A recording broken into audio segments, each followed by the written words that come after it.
Well, good afternoon. Hope you enjoyed this morning's opening at the Crossroads Christian Fellowship Church in New River, Arizona, and in particular the topic that was covered this morning from the first chapter of the book of Zephaniah.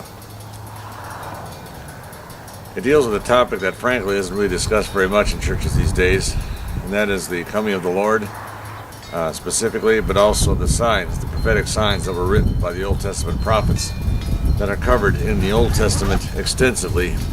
And Zephaniah's prophecy is very short compared to others, but it is very hard-hitting, very much like the New Testament epistle of Jude, again containing a lot of information about the times in which we live prior to the coming of the Lord, and also the judgment that will follow once the Church of Jesus Christ is removed.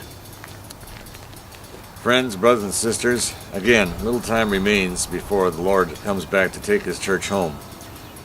Conditions in the country right now are growing progressively worse.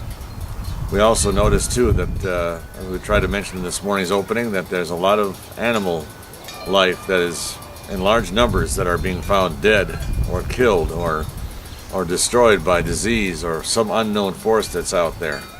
And God knows about these things. He created every force that's in the universe, so therefore he knows what's happening. And none of this escapes his attention. But it should at least get all of us to think a little bit more about the times in which we live, and the fact that Jesus did say that these times would come prior to his return. He called them the beginning of sorrows in the 24th chapter of the Gospel of Matthew. And there are corresponding verses also in the 13th chapter of Mark, and also in the 17th and 21st chapter of Luke. He warned us of the times in which we live. And basically what he's trying to tell us is that things are not going to get better. No. Man is not going to be able to punch his way out of the wet paper bag that he got himself into by rejecting the message of the gospel and rejecting the person of the Lord Jesus Christ. So my brief message to you today is this.